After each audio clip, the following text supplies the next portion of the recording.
तो last class में हमने एक प्रैक्टिकल क्वेश्चन किया और प्रैक्टिकल क्वेश्चन में हमने क्या सीखा, हमने भैया जर्नल एंट्री ऑलरेडी बहुत कर रखी है, फिर भी हमने कंप्लीट क्वेश्चन के अंदर जितने भी ट्रांजैक्शन थे हर ट्रांजैक्शन की जर्नल एंट्री रिकॉर्ड की। साथ ही साथ जर्नल से लेजर में अकाउंट क्रिएट करके उनकी पोस्टिंग कैसे करनी वो भी प्रैक्टिकल एस्पेक्ट देखा। और उसके बाद में हमने सीखा बैलेंसिंग ऑफ अकाउंट, यानी कि जो जो अकाउंट ओपन हुए थे उनको बैलेंस कैसे करना है। और बैलेंस करते समय हमने 3 चीज़ों का विशेष रूप से ध्यान रखना है। मैंने आपसे कहा सबसे पहले ये देखना है कि भैया बैलेंस कौन सा है। सबसे पहले ये आइडेंटिफाई करना है कि भैया डेबिट बैलेंस है या क्रेडिट बैलेंस है। दूसरा प्रश्न जो है हमारा वो है कि भैया कितना बैलेंस है। अगर डेबिट बैलेंस है किसी भी अकाउंट का तो वो कितना अमाउंट से, यानी कि जहां हमने हायर साइड से लोअर साइड को माइनस करके नेट बैलेंस बताया था। और जो तीसरा था जहां हम ये डिसाइड करते हैं कि अब उस अकाउंट का हमें बैलेंस जो है वो उस अकाउंट को क्लोज करना है, बैलेंस याद करना है, तो हमने बैलेंसिंग फिगर कैसे निकालना है। और वहां हमने बात किया था कि बैलेंसिंग फिगर निकालने के लिए उस अकाउंट को ट्रेडिंग पी&एल में ट्रांसफर, ट्रेडिंग पी&एल या बैलेंसेस वर्ड का यूज करना है या सिर्फ बैलेंस का यूज करना है। ये इस बात पे डिपेंड करता है कि आप जो ये अकाउंट क्लोज कर रहे हो वो ट्रायल बैलेंस बनाने के लिए कर रहे हो या आप अगले स्टेप की तरफ मूव हो गए जहां आपको अपने फाइनेंशियल स्टेटमेंट बनाने हैं। ये हमने प्रैक्टिकल एस्पेक्ट देखा। अब हम कुछ जो आपके और टॉपिक है जहां पर हम ये देखेंगे कि भैया हमारे जर्नल और हमारे लेजर में फर्क क्या है। हमने कहा हमारी 2 बुक है, एक जर्नल है और एक है लेजर। ये हमारी पूरी अकाउंटिंग के स्टेप्स के अंदर ये सिर्फ 2 ही बुक है जो हम मेंटेन करते हैं। तो हम यहाँ देखेंगे कि भैया जर्नल और लेजर में फ़र्क क्या है। उसका कारण क्या है कि सामान्यतः कभी कभी ऐसा होता है कि ये प्रैक्टिकल क्वेश्चन आपके फंडामेंटल पार्ट के फॉर्म में 3 से 4 नंबर का ये मार्क्स आ जाता है। तो इस फर्क को समझने की कोशिश करेंगे। और साथ ही साथ अब चूंकि हम लेजर के अंदर अकाउंट कैसे क्रिएट करते हैं ये समझ चुके हैं, अब हमें यह भी पता चल गया है कि लेजर जो है हमारे अकाउंटिंग के अगले स्टेप की तरफ मूव करने में हमारी किस तरफ ये हेल्प करेगा। तो अभी जो आपके एक और फंडामेंटल पार्ट है जिसमें लिखा है कि what are the features of a ledger या एडवांटेज या इंपॉर्टेंस कहिए कि भैया एक लेजर जो बुक आप मेंटेन कर रहे हो आपकी अकाउंटिंग सफर में वो क्या महत्व रखती है, क्या मायने रखती है। इन कुछ प्रश्नों का जवाब ढूंढने की कोशिश करेंगे। तो सबसे पहले डिफरेंसेस ढूंढने की कोशिश करते हैं। तो डिफरेंस के लिए भैया देखिए मेरे पास जो है 3-4 पॉइंट के आधार पे हम करेंगे। चलिए मैं कुछ लाइंस ड्रॉ कर लेता हूं पहले। ओके चलिए पहले कुछ ग्राउंड्स होंगे जिन आधार पे हम कहेंगे कि भैया डिफरेंस क्या क्या है,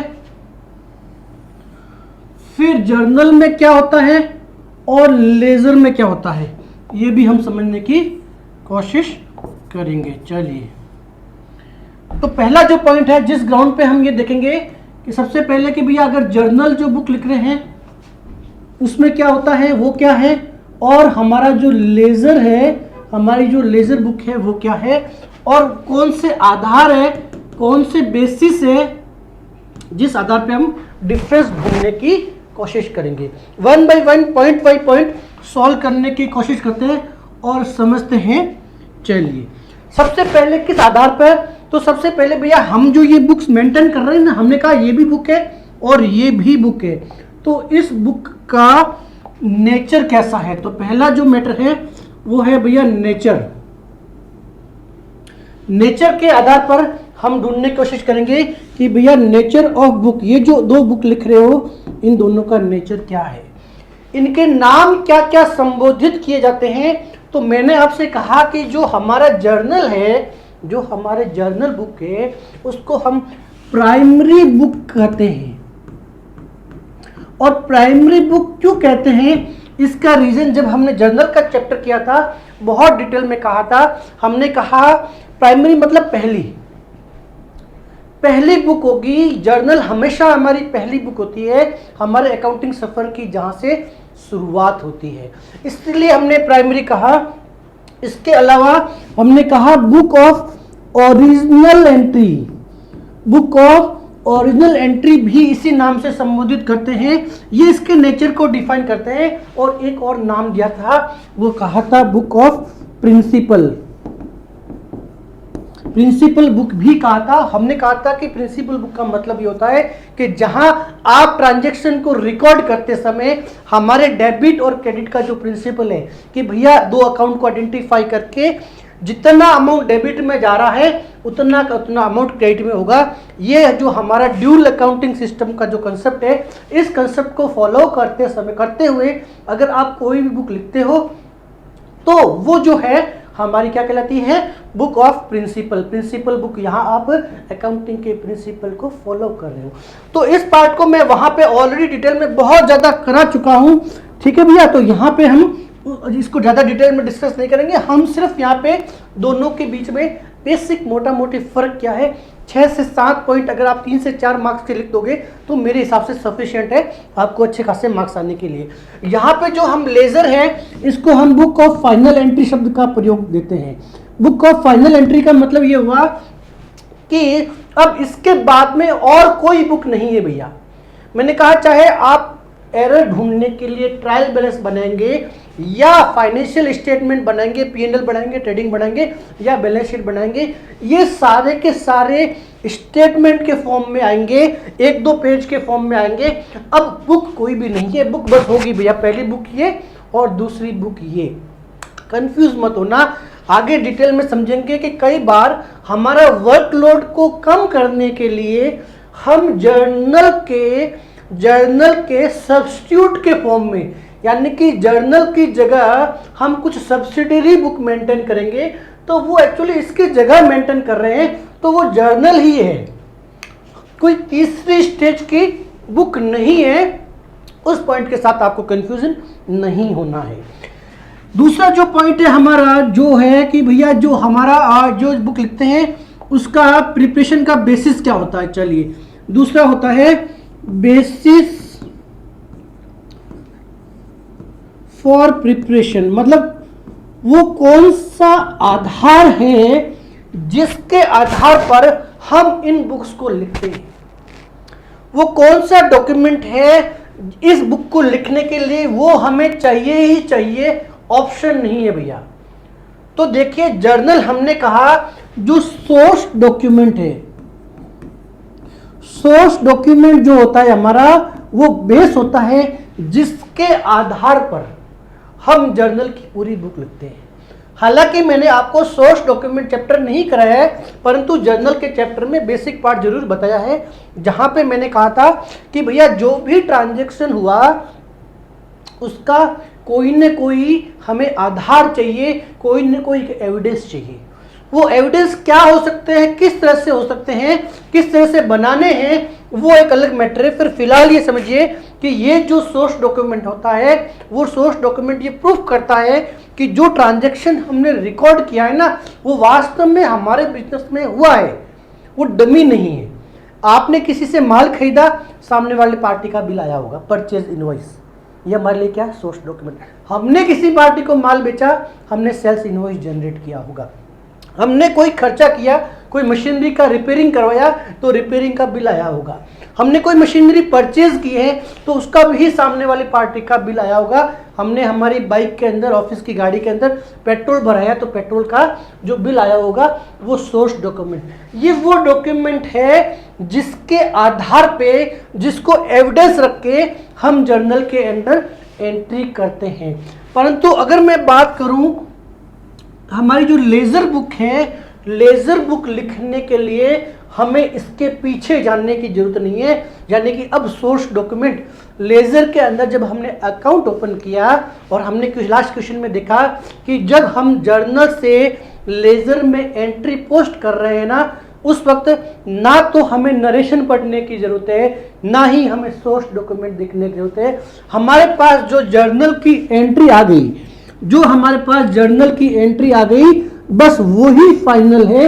उससे आगे स्टेप जाके, एक स्टेप फर्दर जाके लेजर के अंदर, अकाउंट के अंदर पोस्टिंग करते समय हमें जरा भी जर्नल से लेजर से आगे जाके नहीं देखना है। यहाँ हमारा जो एविडेंस है, जो बेस है डॉक्यूमेंट, वो है हमारी जर्नल बुक जिसके अंदर एंट्री की गई है। वो एंट्री कैसे की गई है, क्यों की गई है, वो हमें दिमाग लगाने की जरूरत नहीं है, एटलीस्ट इस लेवल पर। ठीक है भैया, अब आगे बढ़ेंगे। आगे हमारा क्या बेस होगा, मैं 1 मिनट ये लाइन जरा ड्रॉ कर लेता हूं। चलिए ओके, थर्ड जो हमारा आधार है, बेस है, जिस आधार पे हम डिफ्रेंशिएट करने की कोशिश करेंगे, वो है स्टेज ऑफ अकाउंटिंग प्रोसेस। हमने अकाउंटिंग यानी कि स्टेज ऑफ अकाउंटिंग प्रोसेस, मैंने आपसे कहा कि जो हमारा भैया अकाउंटिंग है ना, हमारे अकाउंटिंग में बहुत सारे स्टेप्स होंगे। ठीक है, सीढ़ी, हर सीढ़ी पे चढ़ के हम अगली सीढ़ी यानी कि लास्ट हमारा जो टारगेट होता है वो होता है फाइनेंशियल स्टेटमेंट, जहाँ पे ट्रेडिंग P&L और बैलेंस शीट बना के हम व्यापारी को ये बताएंगे कि भैया साल भर में आपने इतना पैसा कमाया है और अब आपके हाथ में इतना बचा है। तो ये हमारा लास्ट स्टेज हो गया। तो जो हमारा पहला सफर था जहां पर हमने जर्नल की बुक लिखी थी, तो ये जो जर्नल की बुक है ना, ये हमारा पहला स्टेप था, फर्स्ट स्टेज था। अकाउंटिंग की शुरुआत ही आप ये समझ लीजिए कि इसी जगह से होती है। तो हमारे अकाउंटिंग के सफर में ये जो जर्नल हम लिख रहे हैं, ये हमारा पहला स्टेज होता है। और सेकंड स्टेज के अंदर हम लोग जर्नल को आधार रखकर क्या करते हैं, लेजर की प्रिपरेशन करते हैं। लेजर के अंदर सारे के सारे अकाउंट ओपन करते हैं, जहां उस पर्टिकुलर अकाउंटिंग हेड से रिलेटेड सारे के सारे ट्रांजैक्शन को एक जगह लिख के इसलिए लिखेंगे ताकि हम कोई निष्कर्षण पर पहुंचे, कोई कंक्लूजन पे पहुंचे, उन सारी की सारी जो हमने अकाउंट बनाए उससे कोई इंफॉर्मेशन, आवश्यक इंफॉर्मेशन जनरेट कर सके। तो ये हमारा पहला स्टेज हो गया। और दूसरा जर्नल जो लेजर जो है वो हमारा हो गया भैया दूसरा स्टेज। ठीक है, आगे अगर डिफरेंशिएट करने की कोशिश करें, चलिए तीसरा 3 पॉइंट हो गए। 4 पॉइंट की अगर बात करें तो वो हो जाएगा हमारा ऑब्जेक्ट, कि भैया जर्नल ऑब्जेक्ट ऑफ प्रिपरेशन। भैया जब भी हम जर्नल बुक लिख रहे हैं, हमारे दिमाग में क्या होता है, हमारा उद्देश्य क्या होता है? क्या जर्नल बुक लिखते समय मेरे दिमाग में यह होगा कि मुझे कितना प्रॉफिट हुआ? मैंने कहा हमारा जो अकाउंटिंग है हर स्टेप बाय स्टेप चलेगा, हर स्टेज के अंदर, हर स्टेप के अंदर लिखने का अपना एक पर्पस होता है, अपना एक उद्देश्य होता है। तो जब जर्नल हम लिख रहे हैं तो उस टाइम हम कभी भी उसके आगे वाली बात कभी नहीं सोचेंगे। जर्नल लिखते समय कभी ये दिमाग में नहीं लेना है कि हमारी क्लाइंट से टोटल परचेज कितनी हुई है या राम हमसे टोटल कितना मांगता है। ये बात जर्नल में नहीं सोची जाती है। जर्नल का उद्देश्य सिर्फ इतना होता है कि to record all the transaction, sorry ये गलती से इरेज हो गया, चलिए मैं इसको वापस ड्रॉ कर देता हूँ, 1 मिनट लगेगा मुझे। ओके, और लेट्स ओके, ये मेरे पॉइंट ऑफ हो गए, डिफरेंशिएट पॉइंट, और ये चलो हो गया। ओके, तो ऑब्जेक्ट, तो ये मेरा 4th पॉइंट था, लिखते समय हमारा ऑब्जेक्ट क्या है। तो जर्नल में मैंने कहा हमारा जर्नल बनाते समय हमारा ऑब्जेक्ट सिर्फ और सिर्फ इतना होना चाहिए कि to record all transaction in chronological order. क्या होता है भैया, बहुत अच्छे से आपको बताया है। तो जब आप जर्नल के अंदर एंट्री कर रहे हो तो जर्नल को सिर्फ जर्नल का ही काम करने दो। भैया जब आप क्रिकेट खेलते हो तो आपके पास 11 प्लेयर है, आपके पास 11 प्लेयर है, तो कोई प्लेयर ऐसा होगा जो सिर्फ और सिर्फ बॉलिंग का ध्यान रखेगा और किसी की जिम्मेदारी बैटिंग की है। हर एक से सारी उम्मीदें आप नहीं कर सकते हो। तो जब जर्नल को रिकॉर्ड कर रहे हो आपको 1% भी ये नहीं सोचना है कि मिस्टर राम से टोटल कितना बाकी है। नहीं भैया, जर्नल का जो पर्पस है वो है to record all the transaction in chronological order. और क्रोनोलॉजिकल ऑर्डर का मीनिंग मैंने आपको क्या बताया कि जहां जिस सीक्वेंस से ट्रांजेक्शन अकर्ड हुए हैं बिजनेस में, जिस क्रमबद्ध तरीके से हमारे बिजनेस में ट्रांजेक्शन हुए हैं, उनको उसी सीक्वेंस से रिकॉर्ड कर लीजिए। आगे या पीछे सोचने की जरूरत नहीं है, इसको अपना काम करने दीजिए। लेजर अपना काम करेगा, फाइनेंशियल स्टेटमेंट अपना काम करेगा। ठीक है भैया। परंतु जब हम लेजर बुक लिख रहे हैं, यहां पे हमारा काम होता है to record all the transaction of a particular accounting head at one place in analytical order। इसको हम analytical order कह सकते हैं। यहां पे हम chronological order को फॉलो करते हैं, तो यहां पे हम analytical order फॉलो करते हैं। analytical order का मतलब ये हो गया कि जो अकाउंटिंग पर्टिकुलर हेड है, पर्टिकुलर अकाउंटिंग हेड से रिलेवेंट सारी की सारी इंफॉर्मेशन को एक जगह पर रिकॉर्ड करना। तो to record all transaction, to record, आप लिखते जाइए साथ साथ में, to record all transaction at one place of a particular accounting head. एक पर्टिकुलर अकाउंटिंग हेड की सारी इंफॉर्मेशन को एक जगह पर लिखना। हमने पहला क्वेश्चन किया था ना, यहाँ पे क्या दिखा कि भाई पूरे पीरियड के अंदर टोटल परचेज कितनी हुई। वहाँ एक रीटा करके क्लाइंट थी, हमने देखा कि भाई जो रीटा थी उससे टोटल परचेज कितनी हुई।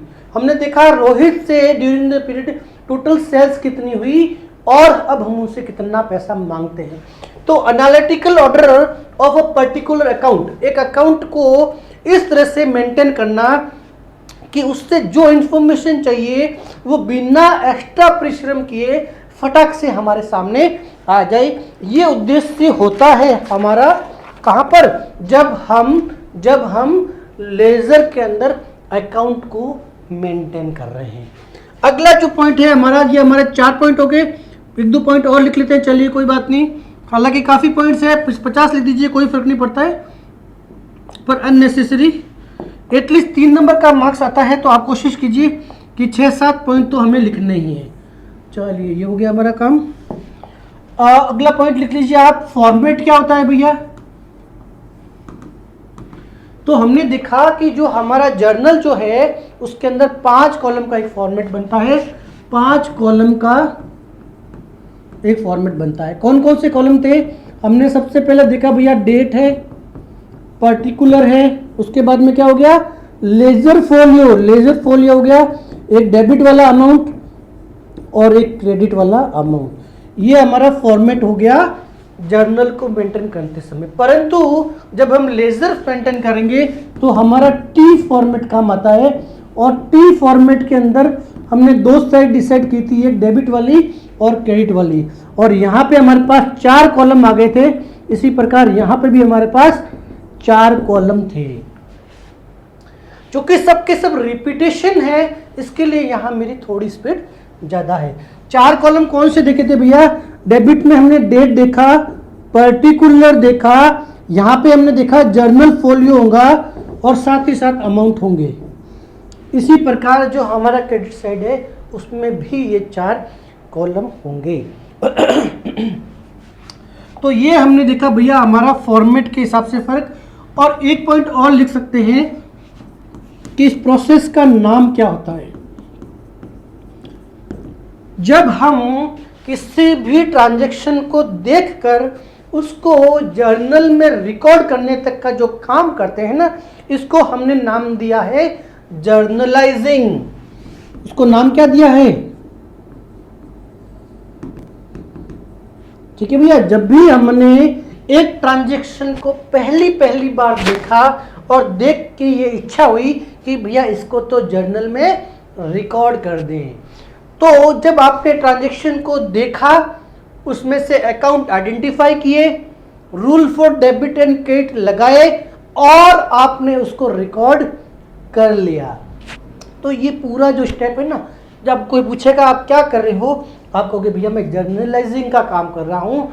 इसी तरह से आपके सामने जर्नल की एंट्री आ गई, Ram account debit to capital या टू कैश, आपके पास एंट्री आ गई और यहाँ से यहाँ पे शिफ्टिंग करने का काम कर रहे हो। पहली बुक में जो डाटा रिकॉर्ड किया है उसको दूसरी बुक में लाने का काम कर रहे हो, तो उसको हमने नाम दिया पोस्टिंग। ठीक है भैया। तो ये कुछ 5 से 6 पॉइंट है। अगर आपके सामने ऑब्जेक्टिव के फॉर्म में या फिर 3 से 4 मार्क्स का 3 से 4 मार्क्स का क्वेश्चन आता है तो इन सारी बातों को आपको ज़रूर लिखना है। इसी सफ़र में अब हम बात करेंगे कि भैया मैंने कहा हमारी जो अकाउंटिंग है उसके अंदर स्टेप बाय स्टेप हम आगे बढ़ेंगे। तो जो हमारा दूसरा स्टेप है जहाँ पे हम लेजर नाम की एक बुक मेंटेन कर रहे हैं और बुक के अंदर बहुत सारे अकाउंट ओपन किए हैं।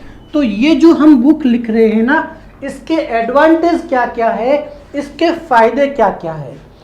इस क्वेश्चन का सिंपल सा मीनिंग सिर्फ और सिर्फ एक है कि हमारी जो अकाउंटिंग का जो पूरा प्रोसेस है उस प्रोसेस में ये हमारी क्या हेल्प करेगा। जब भी इसका आंसर आप सोचने की कोशिश करो, रटना नहीं, आपको सिर्फ ये समझना है कि मेरे इससे पहले एक स्टेप हुआ था और उसके बाद भी कुछ स्टेप होंगे। बाद के स्टेप आपको पता नहीं है, कोई बात नहीं, वो भी आपको पता चल जाएंगे।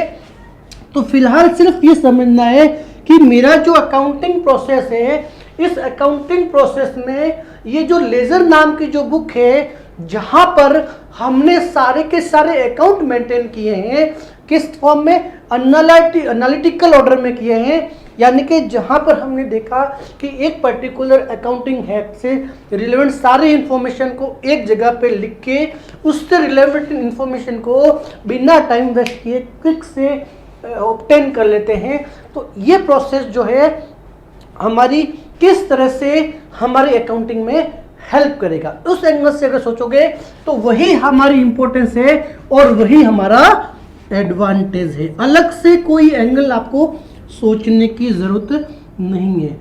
तो चलिए पहला पॉइंट अगर हम बात करें, इसको मैं 4 पॉइंट या 5 पॉइंट के फॉर्म में बात करूंगा।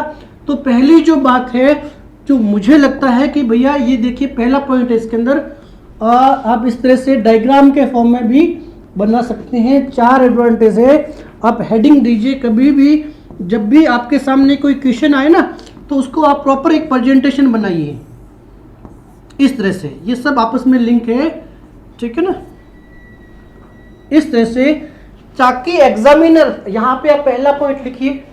इससे पहले जब मैंने देखा था दोनों का जो फर्क था जर्नल और लेजर के बीच में, वो भी आपने एक टेबुलर फॉर्मेट में बनाया। एडवांटेज आए तो पहला पॉइंट का हेडिंग यहाँ लिख लीजिए और उसकी डिटेल फिर यहाँ लिख दीजिए। तो इससे ये होगा, दूसरा पॉइंट यहाँ लिख दीजिए, डिटेल यहाँ लिख दीजिए। एग्जामिनर आपका पहला जो प्रेजेंटेशन है इसमें कुछ सेकंड्स लगते हैं ओनली, ठीक है ना।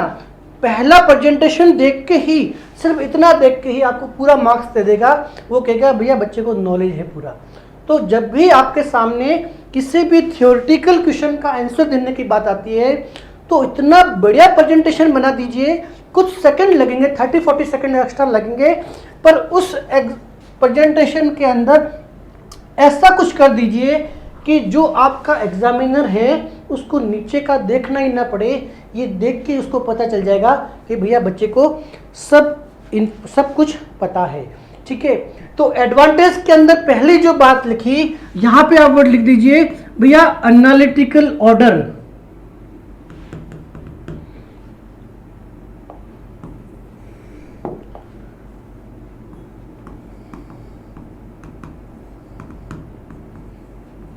ठीक है भैया, आपने लिखा एनालिटिकल ऑर्डर। अब यहां पर नीचे मीनिंग ऑफ एनालिटिकल ऑर्डर, यहां पे एनालिटिकल ऑर्डर का मतलब क्या होता है, स्पेलिंग किधर भी कम ज्यादा हो सकती है, वो आपके लिए छोड़ रखा है भैया मैंने, ठीक है। और एनालिटिकल ऑर्डर का मैंने अभी आपको मीनिंग क्या बताया था प्रीवियस क्वेश्चन के अंदर, हेल्प किस तरह से करता है, एडवांटेज क्या है? एडवांटेज यही है भैया, देखिए जो हमने पहले पढ़ा ना वही बात है। जो लेजर बुक है हमारी, वहां पे जो हम अकाउंट मेंटेन कर रहे हैं, वहां पे हम उस अकाउंट के एनालिटिकल ऑर्डर को मेंटेन कर रहे हैं। और एनालिटिकल का मतलब ये होता है कि उस पर्टिकुलर एक कोई भी पर्टिकुलर अकाउंटिंग हेड जो भी है हमारा, अकाउंटिंग हेड से related all information maintain at one place,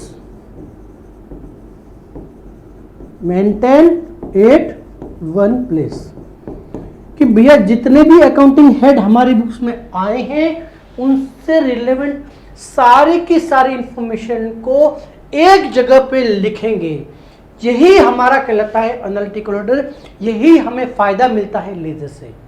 यही फायदा लेजर इसलिए मिलता है कि जब भी हमें कोई उससे इंफॉर्मेशन चाहिए, हमने एग्जांपल देखा था ना, जहां पे हमने देखा था कि भैया कितनी परचेज हुई, ये हम उस अकाउंट को देख के 1 मिनट में बता सकते थे। हमने पिछले वाला जो क्वेश्चन किया था वहां पे हमने प्रैक्टिकल आपको बताया था कि भी देखिए इस तरह से हमें इंफॉर्मेशन देगा। हमने रीटा से कितना माल खरीदा, हमें 1 मिनट में इंफॉर्मेशन पता चल गई। तो पहला जो आपने सीक्वेंस लिखा आपको इसी तरह से लिखना है, ठीक है भैया। इस तरह से आपने लिखोगे एनालिटिकल ऑर्डर। अगर जरूरत हो तो कलर भी चेंज कर दीजिए, कोई बात नहीं, आप इसको रेड कर लीजिए, ग्रीन कर लीजिए। यहाँ मैंने चलिए ये लिख दिए एनालिटिकल ऑर्डर। इस तरह से आपका एक अच्छा सा प्रेजेंटेशन तैयार करना है। दूसरा आप क्या लिखेंगे टॉपिक, दूसरा पॉइंट लिखेंगे भैया, इसका बहुत सारे पॉइंट लिख सकते हो आपके हिसाब से। ऑब्टेन बिजनेस इंफॉर्मेशन, ये भी हमारा बहुत पर्पस होता है। फायदा क्या है? फायदा ये है कि बिजनेस इंफॉर्मेशन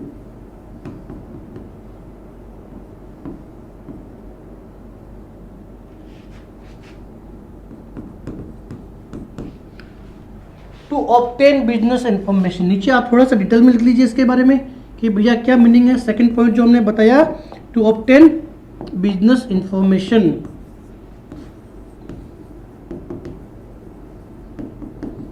इसका एग्जाम्पल लिख लीजिए कि हमने प्रीवियस एग्जाम्पल में देखा था कि जब हमने ट्रांजैक्शन रिकॉर्ड किया एक जगह पे, परचेज का अकाउंट बनाया या सेल्स का अकाउंट बनाया, तो अगर किसी ने हमसे पूछा या किसी भी पर्पज से हमको अगर ये रिक्वायरमेंट थी कि भी ड्यूरिंग द मंथ हमने टोटल कितनी परचेज की, तो हमने सारी की सारी जनरल एंट्री को जाके चेक करने की जरूरत नहीं पड़ी। हमने क्या किया, हमने सिर्फ परचेज का अकाउंट देखा और वहां से टोटल मार ली। किसी भी क्रेडिटर या डेटर का एक पर्टिकुलर समय पे उसका हिसाब कितना है, वो हमसे कितना मांगता है या हम उससे कितना इंफॉर्मेशन मांगते हैं। तो जो भी हमें बिजनेस के अंदर इंफॉर्मेशन चाहिए, हमने कोई लोन ले रखा है, वर्तमान में उसकी स्थिति क्या है, लोन लिया था 25 लाख रुपीस का, हमने 6 EMI भर चुके हैं। अब मान लीजिए क्वेश्चन है कि भैया आज हमारा आउटस्टैंडिंग बैलेंस कितना है, EMI में प्रिंसिपल भी गया होगा और इंटरेस्ट भी गया होगा। तो 1 मिनट में देख के हम ये अगर हमने प्रॉपरली रिकॉर्ड कर रखा है तो हम 1 मिनट में ये बता सकते हैं कि भैया आज हमारी लोन का आउटस्टैंडिंग स्टेटस क्या है। कब होगा? जब आपने प्रॉपर एनालिटिकल ऑर्डर के अंदर, उसी फॉर्म के अंदर आपने क्या किया है, सारे के सारे अकाउंट को मेंटेन किए हैं। तो ये बिजनेस इंफॉर्मेशन मिल गई, एनालिटिकल ऑर्डर हो गया, ये हमारा फायदा हो गया। तीसरा जो बड़ा फायदा मुझे दिख रहा है वो फायदा है भैया, ये एक बेस तैयार करता है, ये एक फाउंडेशन तैयार करता है। बेस तैयार करता है किस चीज के लिए? ट्रायल बैलेंस के लिए भैया। ये एक बेस तैयार करता है, बेस तैयार करता है ट्रायल बैलेंस के लिए। तो चलिए चौथा जो हो गया, तीसरा हो गया, ये एक बेस तैयार करता है फॉर ट्रायल बैलेंस। मैंने आपसे क्या कहा था कि ट्रायल बैलेंस बनाने का जो हमारा जो मेन उद्देश्य है वो होता है कि भैया हमारी बुक्स में कोई मैथमेटिकल एरर तो नहीं रह गई है।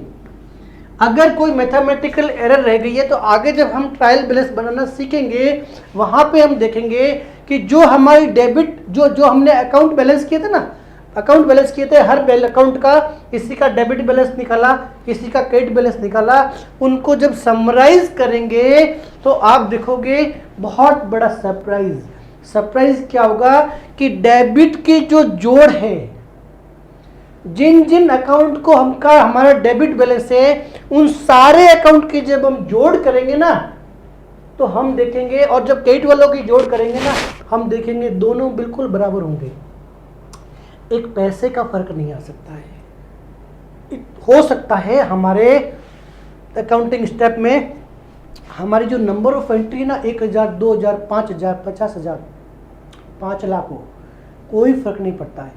डेबिट और क्रेडिट की जो जोड़ होगी वो हमेशा क्या रहेगी, इक्वल रहेगी।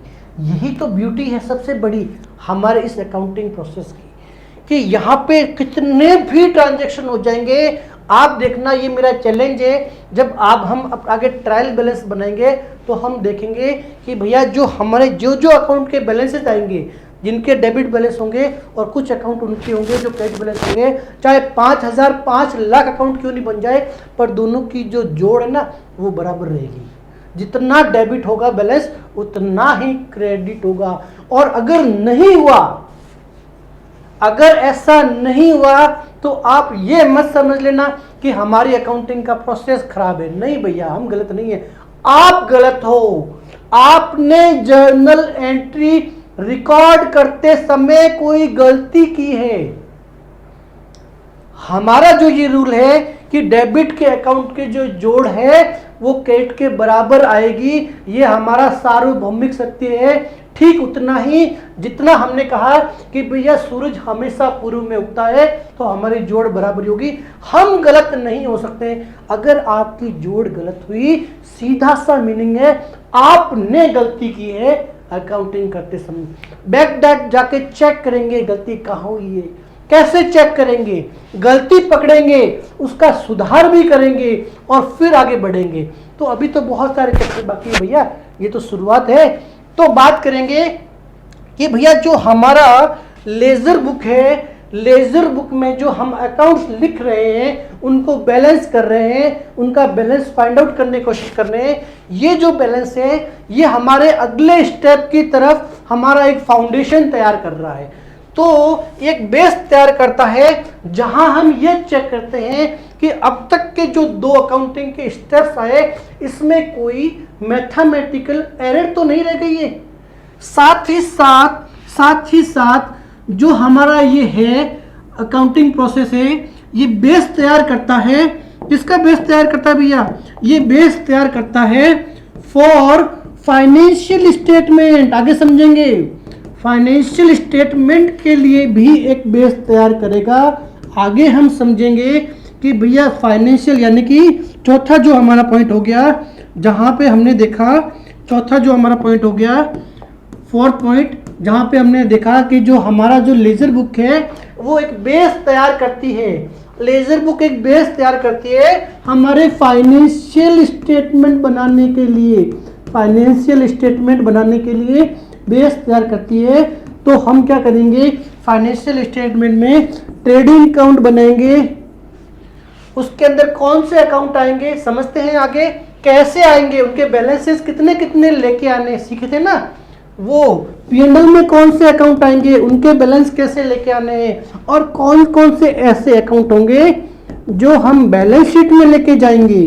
तो ये हमारा एक बेस, एक आधार, एक प्लेटफॉर्म तैयार करेगा हमारी जर्नल की बुक, सॉरी लेजर की बुक। तो मैंने आपसे कहा था जब स्टेप्स आपको बताए थे कि जो हमारा लेजर जो है, ये जो लेजर है यहाँ पे हम 2 काम करते हैं, एक मैथमेटिकल एरर चेक करते हैं और एक फाइनेंशियल स्टेटमेंट की तैयारी करते हैं।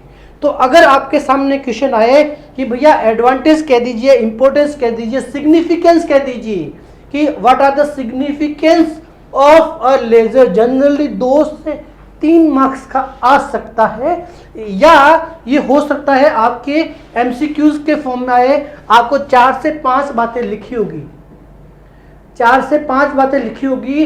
जैसे इनमें से 3 पॉइंट आ गए और साथ में आ गया टू मेंटेन, एक पॉइंट क्या हो गया, जैसे बेस तैयार करना फॉर ट्रायल बैलेंस, एक हो गया बेस तैयार करना फॉर फाइनेंशियल स्टेटमेंट, तीसरा आ गया एनालिटिकल ऑर्डर मेंटेन करना, और चौथा आ गया कि भैया क्रोनोलॉजिकल ऑर्डर मेंटेन करना।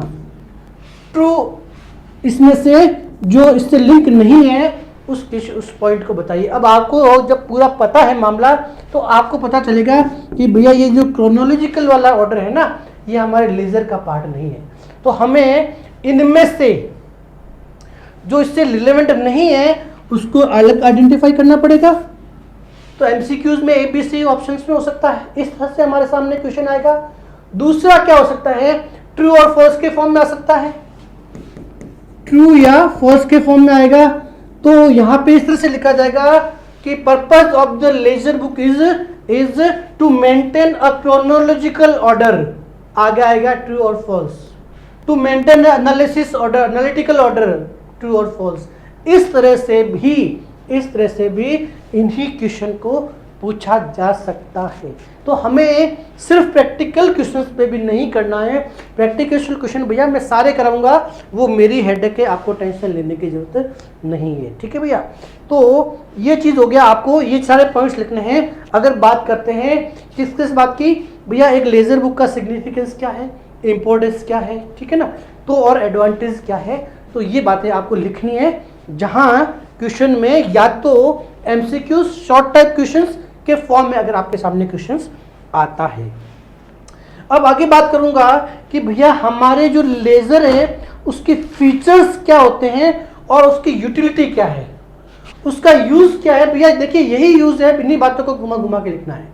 फीचर्स क्या है, अगर इसमें बात करेंगे तो उसको जरा और समझ लेते हैं अच्छे से।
तो चलिए बहुत सारी बुक्स में फीचर्स ऑफ लेजर भी कहा है।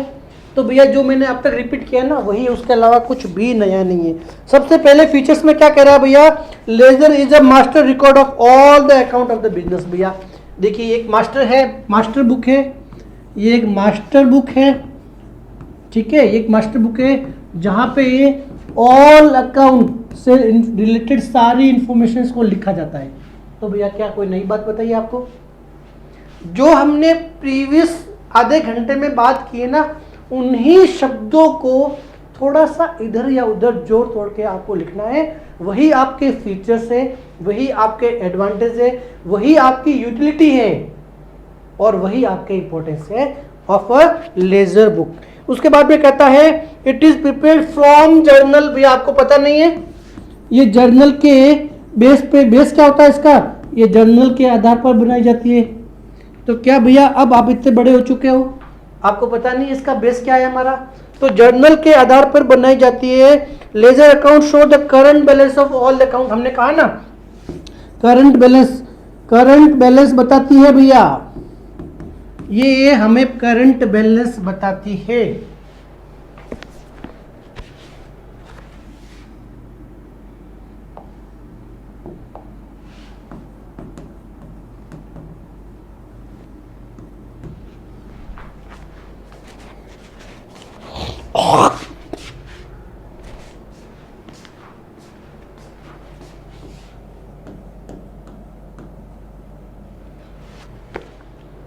तो अब एक और क्वेश्चन हमारे सामने है कि भैया लेजर जो बुक है हमारे उसके फीचर्स क्या है।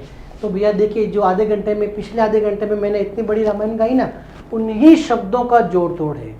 आपको उन्हीं शब्दों को जोड़ तोड़ करके अगर एडवांटेज ऑफ जर्नल पूछे, सॉरी लेजर पूछेंगे तो भी वही बात है, इंपॉर्टेंस पूछेंगे तो भी वही बात है, ठीक है, यूटिलिटी पूछेंगे तो भी वही बात है, और फीचर्स बोलेंगे तो भी वही बात है। आपको बढ़िया से एक प्रेजेंटेशन तैयार करना है कॉलमर फॉर्मेट के अंदर, या फिर जैसे आपको अच्छा लगे। तो देखिए फीचर्स की बात करेंगे तो हमारी बुक कह रही है भैया ledger is a master record of all the account of business. चलिए, तो पहला एडवांटेज क्या हो गया, फीचर्स क्या हो गया, ऑल अकाउंट, सारे के सारे अकाउंट मेंटेन होते हैं। चलो भैया पहला हो गया। और फीचर्स क्या हो गया भैया, ये किस आधार पे बनाई जाती है, इसका जो बेस है जिस आधार पे इसको तैयार किया जाता है वो है हमारा जर्नल की बुक। तो क्या हमें ये पता नहीं है। और ledger show the current balance, चलिए भैया ये बेस जर्नल आधार पे होगा, और जो भी अकाउंट होंगे, जो भी हमारे अकाउंट होंगे वो हमारे करंट बैलेंस बताते हैं। ये भी हमारा फीचर्स हो गया ना। क्यों, हमने क्या देखा, हमने प्रीवियस क्वेश्चन में देखा था कि सारे के सारे परचेज की एंट्री हमने एक जगह की, और हमने करंट बैलेंस देखा कि भी वर्तमान में अगर ये पूछा जाए कि टोटल कितनी परचेज की है, रीटा से हमने माल खरीदा और उसको पेमेंट भी दिया, वर्तमान में एक पर्टिकुलर किसी भी पॉइंट ऑफ टाइम में हम ये बात करेंगे कि रीटा से हमारा बैलेंस कितना है, तो वो करंट बैलेंस हमें बता रहा था ना। तो करंट बैलेंस हमें हमारा क्या बताएगा, हमारा लेजर बुक में जो अकाउंट मेंटेन किया है वो बताएगा। और क्या होगा भैया, और होगा देखिए ये एक बेस तैयार करता है हमारा ट्रायल बैलेंस के लिए, जहां पे हम क्या करते हैं, मैथमेटिकल एरर को अगर कोई होती है उसको रिजॉल्व करने की कोशिश करते हैं। तो ये भी तो एक हमारा क्या हो गया, फीचर्स हो गया। ये हमारा बेस तैयार करता है, ये हमारी फाउंडेशन तैयार करता है फाइनेंशियल स्टेटमेंट की तरफ, फाइनेंशियल स्टेटमेंट बनाने की तरफ। तो क्या हमें ये बात पता नहीं है, चलिए भैया ये भी पता है, ठीक है। ये सारे अकाउंट को समराइज करता है एसेट्स, लायबिलिटी, इनकम और एक्सपेंडिचर के फॉर्म में। बस यही मीनिंग हो गया कि भैया ये हमारा फाइनेंशियल स्टेटमेंट में के लिए बेस तैयार करता है, जहां पे अकाउंट के नेचर के हिसाब से हम ये डिसाइड करते हैं कि ट्रेडिंग P&L में कौन से जाएंगे और बैलेंस शीट में कौन से जाएंगे। तो ये कुछ फीचर्स हो गए, बातें वही है, उन्हीं को क्वेश्चन के अकॉर्डिंगली आपको घुमाना है। अगर आपका कंसेप्ट क्लियर है तो आपको कुछ भी रटने की जरूरत नहीं है, आपको पूरा पता होना चाहिए कि भैया जो हमारा लेजर नाम की बुक है वो बनाने का हमारा अल्टीमेट उद्देश्य क्या है, कहाँ से इनपुट आ रही है। क्या याद रखना है, हमेशा याद रखो जब भी लेजर बनाओ इनपुट कहाँ से आएगा, कैसे बनाएंगे, बनाते समय क्या क्या कर रहे हैं, बैलेंसिंग कर रहे हैं, एंट्रीज पोस्टिंग कर रहे हैं, ठीक है ना, और उसको लेके कहाँ जाएंगे, अगला स्टेप क्या होगा। समझे मेरी बात, तीन बातें। जब हम लेजर की बात करते हैं तो वो कौन से ग्राउंड है जिनके आधार पर लेजर बनाया जाता है, तो कुछ बातें करनी है। जर्नल से लेजर के बीच में लिंक क्या है, हो गए 2-3 पॉइंट। लेजर में क्या कर रहे हैं, अकाउंट बना रहे हैं, सारी इंफॉर्मेशन को एक जगह लिख रहे हैं, अकाउंट का बैलेंस निकाल रहे हैं। तो लेजर में क्या कर रहे हैं वो सारे के सारे 3-4 पॉइंट वो मिल गए। और अगला पॉइंट क्या होगा, लेजर बना के क्या करेंगे, मैथमेटिकल एरर चेक करेंगे और फाइनेंशियल स्टेटमेंट की तैयारी करेंगे। तो 2 पॉइंट इधर से निकाल लिए, 2 जहां खड़े हैं लेजर के अंदर, 2-3 पॉइंट यहां से निकाल लिए और 2-3 पॉइंट अगले स्टेप के बारे में बता दिए। एग्जामिनर खुश हो जाएगा, बच्चे को बहुत कुछ आता है।